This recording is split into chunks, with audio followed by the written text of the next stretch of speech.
जय श्री राम, राधे राधे। स्वागत है आप सभी का मेरे चैनल में। तो कल हमने अयोध्या कांड का 27वां सर्ग पूरा किया था। आज हम 28वां सर्ग प्रारंभ करने जा रहे हैं, तो श्रवण कीजिए आज का सर्ग। धर्म को जानने वाली सीता के इस प्रकार कहने पर भी धर्म वत्सल श्री राम ने वन में होने वाले दुखों को सोचकर उन्हें साथ ले जाने का विचार नहीं किया। सीता के नेत्रों में आंसू भरे हुए थे।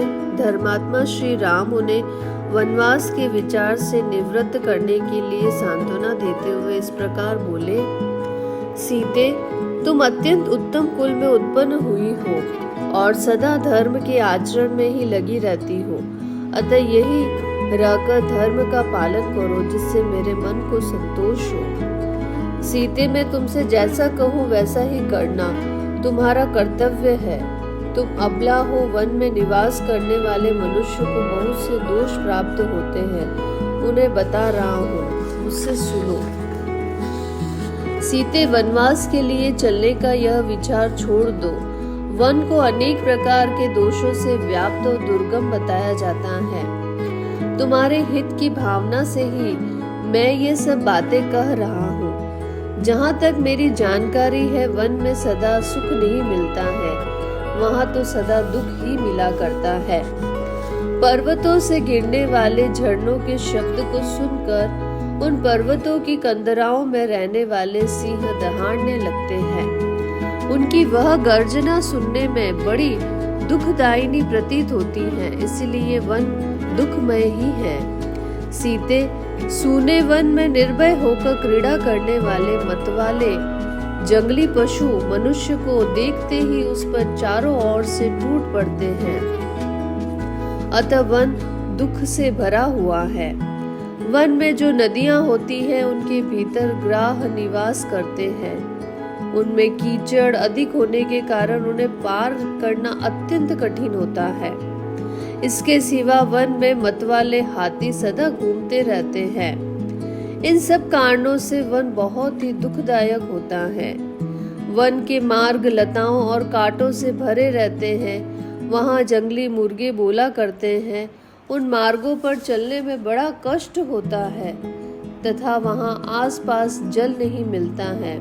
इससे वन में दुख ही दुख है। दिन भर के परिश्रम से थके मादे मनुष्य को रात में जमीन के ऊपर अपने आप घिरे हुए सूखे पत्तों के बिछौनों पर सोना पड़ता है। अतः वन दुख से भरा हुआ है। सीते, वहाँ मन को वश में रखकर वृक्षों से स्वतः घिरे हुए फलों के आहार पर ही दिन रात संतोष करना पड़ता है। अतः वन दुख देने वाला ही है। मिथिलेश कुमारी, अपनी शक्ति के अनुसार उपवास करना, सिर पर जटा का भार ढोना और वल्कल वस्त्र धारण करना, यही वहाँ की जीवन शैली है। देवताओं का, पितरों का तथा आए हुए अतिथियों का प्रतिदिन शास्त्रोक्त विधि के अनुसार पूजन करना, यह वनवासी का प्रधान कर्तव्य है। वनवासी को प्रतिदिन नियम पूर्वक तीनों समय स्नान करना होता है, इसीलिए वन बहुत ही कष्ट देने वाला है। सीते, वहाँ स्वयं चुनकर लाए हुए फूलों द्वारा वेदोक्त विधि से वेदी पर देवताओं की पूजा करनी पड़ती है, इसीलिए वन को कष्टप्रद कहा गया है। मिथिलेश कुमारी, जानकी, वनवासियों को जब जैसा आहार मिल जाए उसी पर संतोष करना पड़ता है। अतः वन दुख रूप ही है। वन में प्रचंड आंधी, घोर अंधकार, प्रतिदिन भूख का कष्ट तथा और भी बड़े बड़े भय प्राप्त होते हैं। अतः वन अत्यंत कष्टप्रद है। भामिनी, वहाँ बहुत से पहाड़ी सर्प जो अनेक प्रकार के रूप वाले होते हैं, दर्पवश बीच रास्ते में विचरते रहते हैं। अतः वन अत्यंत कष्टदायक है। जो नदियों में निवास करते हैं और नदियों के समान ही कुटिल गति से चलते हैं, ऐसे बहुसंख्यक सर्प वन में रास्ते को घेर कर पड़े रहते हैं, इसीलिए वन बहुत ही कष्टदायक है। अबले पतंगे, बिच्छू, कीड़े, डांस और मच्छर वहाँ सदा कष्ट पहुँचाते रहते हैं, अतः सारा वन दुख रूप ही है। भामिनी, वन में कांटेदार वृक्ष, कुश और कास होते हैं, जिनकी शाखाओं के अग्र भाग सब और फैले हुए होते हैं, इसीलिए वन विशिष्ट कष्टदायक होता है। वन में निवास करने वाले मनुष्य को बहुत से शारीरिक क्लेशों और नाना प्रकार के भयों का सामना करना पड़ता है, अतः वन सदा दुख रूप ही होता है। वहाँ क्रोध और लोभ को त्याग देना होता है, तपस्या में मन लगाना पड़ता है, और जहाँ भय का स्थान है वहाँ भी भयभीत न होने की आवश्यकता होती है, अतः वन में सदा दुख ही दुख है। इसीलिए तुम्हारा वन में जाना ठीक नहीं है, वहाँ जाकर तुम सकुशल नहीं रह सकती। मैं बहुत सोच विचार कर देखता और समझता हूँ कि वन में रहना अनेक दोषों का उत्पादक बहुत ही कष्टदायक है। जब महात्मा श्री राम ने उस समय सीता को वन में ले जाने का विचार नहीं किया, तब सीता ने भी उनकी उस बात को नहीं माना। वे अत्यंत दुखी होकर श्री राम से इस प्रकार बोली। श्री रामचंद्र जी, यह बात सुनकर सीता को बड़ा ही दुख हुआ और उनके मुख पर आंसुओं की धारा बह चली, और वे धीरे धीरे इस प्रकार कहने लगी, प्राणनाथ, आपने वन में रहने के जो दोष बताए हैं, वे सब आपका स्नेह पाकर मेरे लिए गुण रूप हो जाएं। इस बात को आप अच्छी तरह समझ लें। रघुनंदन, मृग, सिंह, हाथी, शेर, सरब, चमरी गाय, नील गाय तथा जो अन्य जंगली जीव हैं, वे सब के सब आपका रूप देखकर भाग जाएंगे, क्योंकि ऐसा प्रभावशाली स्वरूप उन्होंने पहले कभी नहीं देखा होगा। आपसे तो सभी डरते ही हैं, फिर वे पशु क्यों नहीं डरेंगे? श्री राम, मुझे गुरुजनों की आज्ञा से निश्चय ही आपके साथ चलना है, क्योंकि आपका वियोग हो जाने पर मैं यहाँ अपने जीवन का परित्याग कर दूंगी। रघुनाथ जी, आपके समीप रहने पर देवताओं के राजा इंद्र भी बलपूर्वक मेरा तिरस्कार नहीं कर सकते। श्री राम, पतिव्रता स्त्री अपने पति से वियोग होने पर जीवित नहीं रह सकेगी, ऐसी बात आपने भी मुझे भली भांति दर्शाई है। महाप्राज्ञ, यद्यपि वन में दोष और दुख ही भरे हैं, तथापि अपने पिता के घर पर रहते समय मैं ब्राह्मणों के मुख से पहले ये बात सुन चुकी हूँ कि मुझे अवश्य ही वन में रहना पड़ेगा। ये बात मेरे जीवन में सत्य होकर रहेगी। महाबली वीर, हस्तरेखा देखकर भविष्य की बातें जान लेने वाले ब्राह्मणों के मुख से अपने घर पर ऐसी बात सुनकर मैं सदा ही वनवास के लिए उत्साहित रहती हूँ।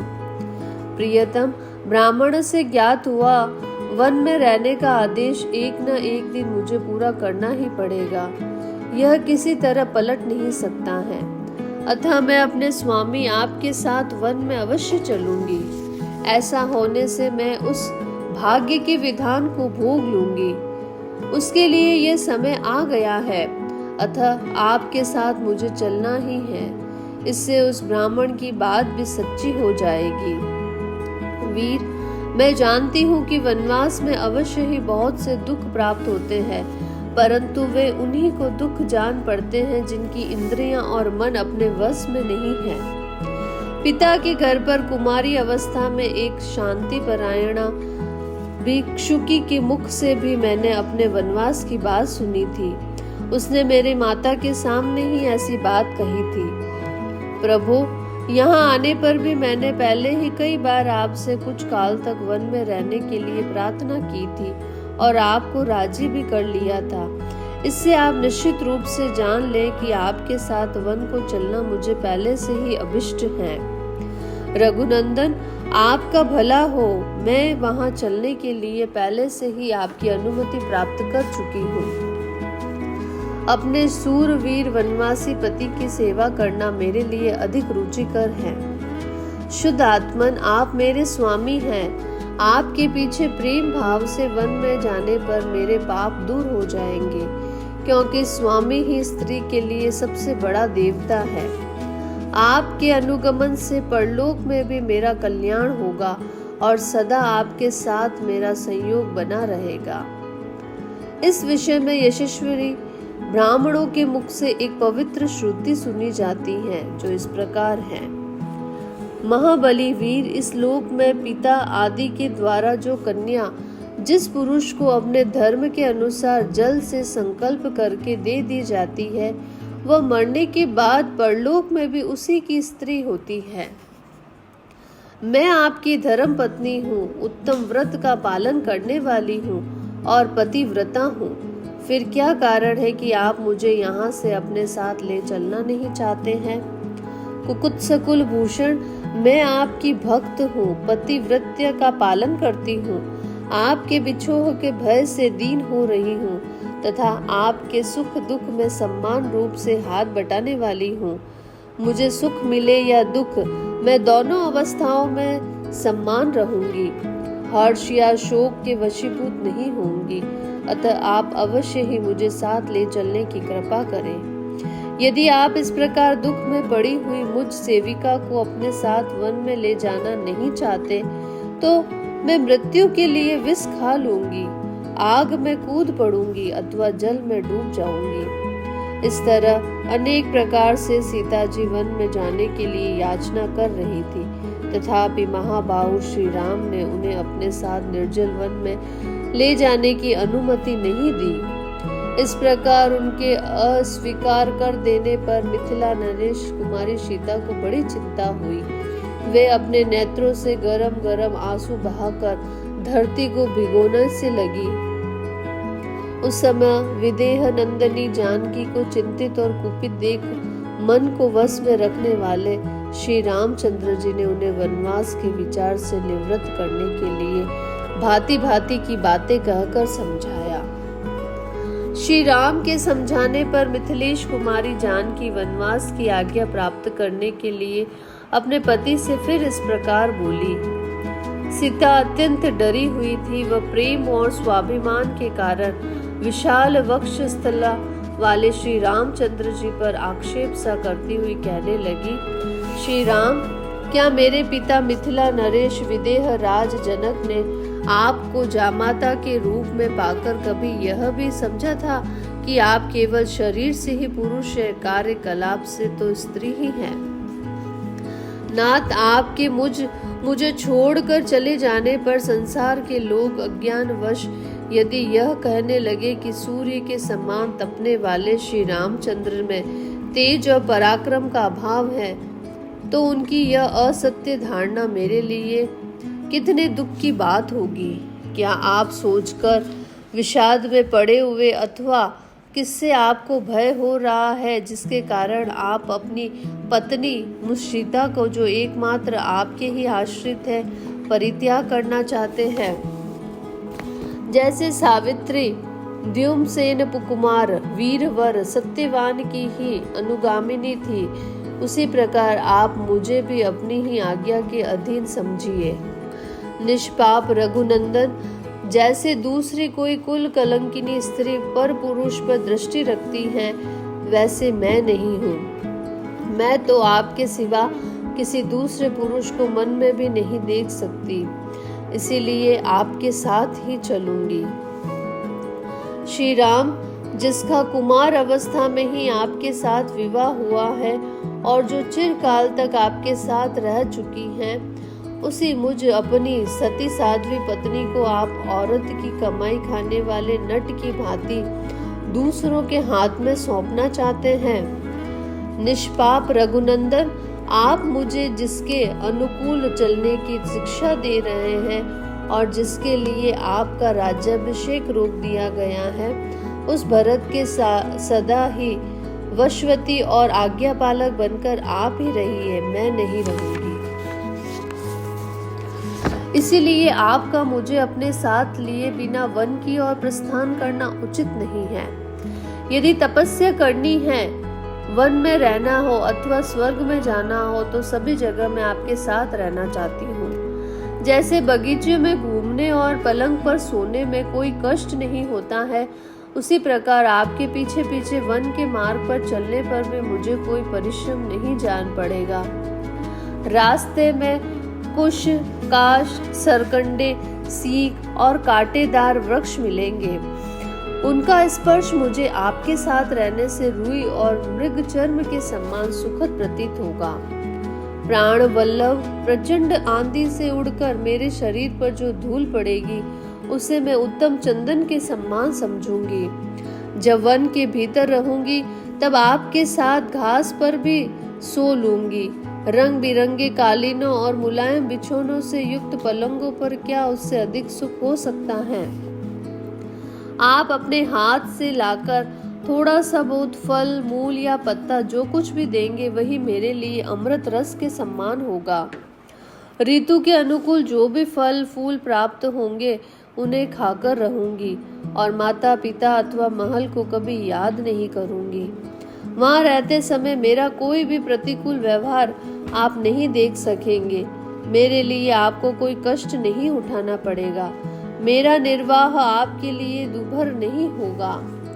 आपके साथ जहाँ भी रहना पड़े वही मेरे लिए स्वर्ग है और आपके बिना जो कोई भी स्थान हो वह मेरे लिए नरक के समान है। श्री राम, मेरे इस निश्चय को जानकर आप मेरे साथ अत्यंत प्रसन्नता पूर्वक वन को चले।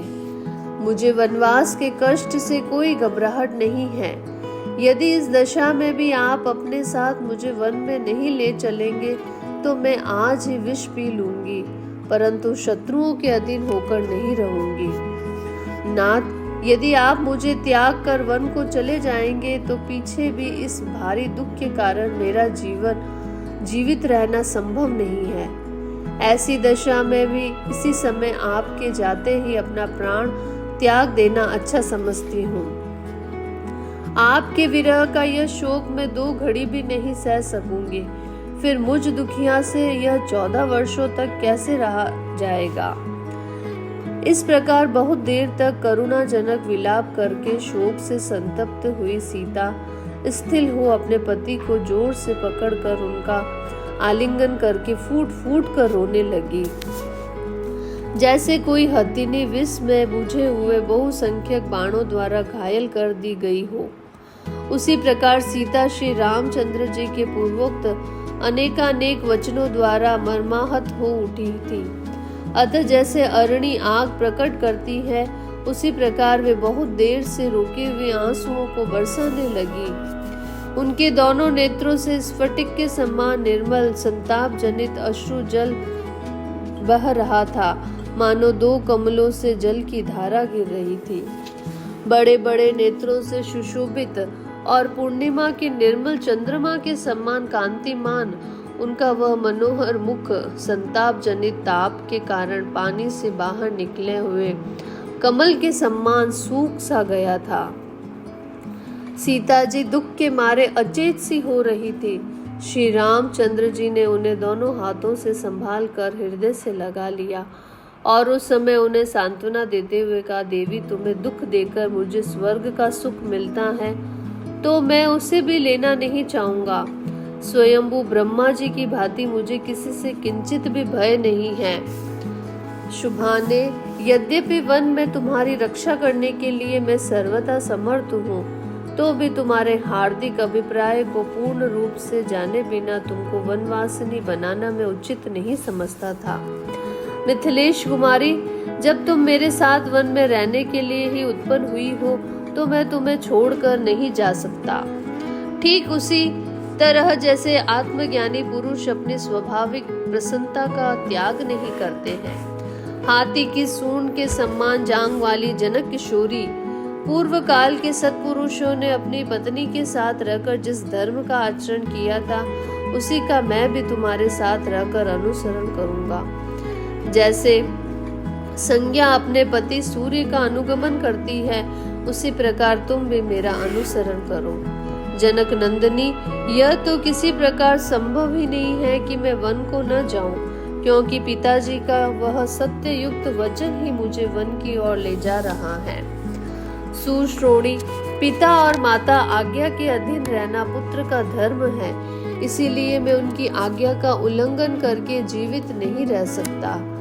जो अपनी सेवा के अधीन है, उन प्रत्यक्ष देवता, माता, पिता एवं गुरु का उल्लंघन करके जो सेवा के अधीन नहीं है, उस अप्रत्यक्ष देवता देव की विभिन्न प्रकार से किस तरह आराधना की जा सकती है।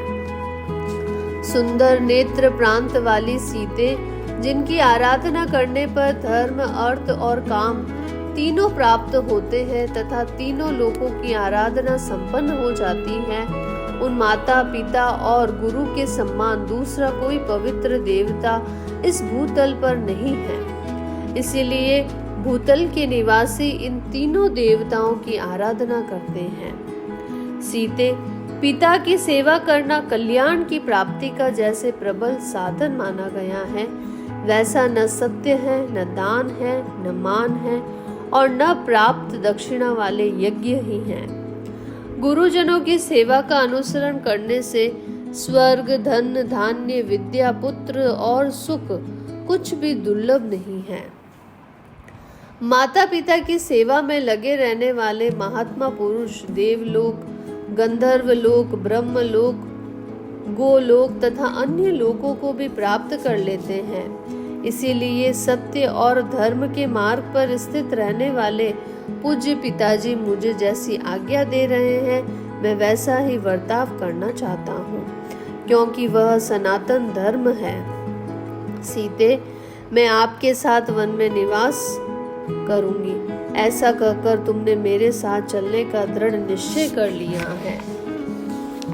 इसीलिए तुम्हें दंडकारण्य ले चलने के लिए संबंध में जो मेरा पहला विचार था वह अब बदल गया है। मद भरे नेत्र वाली सुंदरी, अब मैं तुम्हें वन में चलने के लिए आज्ञा देता हूँ। वीरू, तुम मेरी अनुगामिनी बनो और मेरे साथ रहकर धर्म का आचरण करो। प्राण वल्लभे सीते, तुमने मेरे साथ चलने का जो यह परम सुंदर निश्चय किया है, ये तुम्हारे और मेरे कुल के सर्वथा योग्य ही है। शूरश्रोणी, अब तुम वनवास के योग्य दान आदि कर्म प्रारंभ करो। सीते, इस समय तुम्हारे इस प्रकार दृढ़ निश्चय कर लेने पर तुम्हारे बिना स्वर्ग भी मुझे अच्छा नहीं लगता है। ब्राह्मणों को रत्न स्वरूप उत्तम वस्तुएं दान करो और भोजन मांगने वाले भिक्षुकों को भोजन दो। शीघ्रता करो, विलंब नहीं होना चाहिए। तुम्हारे पास जितने बहुमूल्य आभूषण हो, जो अच्छे वस्त्र हो, जो कोई भी रमणीय पदार्थ हो तथा मनोरंजन की जो सुंदर सामग्रियां हो, मेरे और तुम्हारे उपयोग में आने वाले जो उत्तम शैयाएं, सवारियां तथा अन्य वस्तुएं हो, उनमें से ब्राह्मणों को दान करने के पश्चात जो बचे उन सब को अपने सेवकों को बांट दो।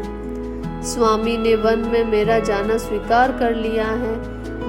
मेरा वन गमन उनके मन के अनुकूल हो गया है। ये जानकर देवी सीता बहुत प्रसन्न हुई और शीघ्रता पूर्वक सब वस्तुओं का दान करने में जुट गई। तदंतर अपना मनोरथ पूर्ण हो जाने से अत्यंत हर्ष में भरी हुई यशस्विनी एवं मनस्विनी सीता देवी स्वामी के आदेश पर विचार करके धर्मात्मा ब्राह्मणों को धन और रत्नों का दान करने के लिए उद्यत हो गई। इस प्रकार से आदि काव्य रामायण का अयोध्या कांड में 30वां सर्ग जो है वो पूरा होता है। कल हम 31वां सर्ग प्रारंभ करेंगे। 31वें सर्ग में आप श्री राम और लक्ष्मण का संवाद और श्री राम की आज्ञा से लक्ष्मण का सुहृदय से पूछकर और दिव्य आयुध लाकर वन गमन के लिए तैयार होना, श्री राम का उनसे ब्राह्मणों को धन बांटने का विचार व्यक्त करना, ये सभी वर्णन हम अगले सर्ग में श्रवण करेंगे। आपका दिन मंगलमय हो। अगर आप मेरे चैनल पर नए हो तो चैनल को लाइक, सब्सक्राइब करें। धन्यवाद।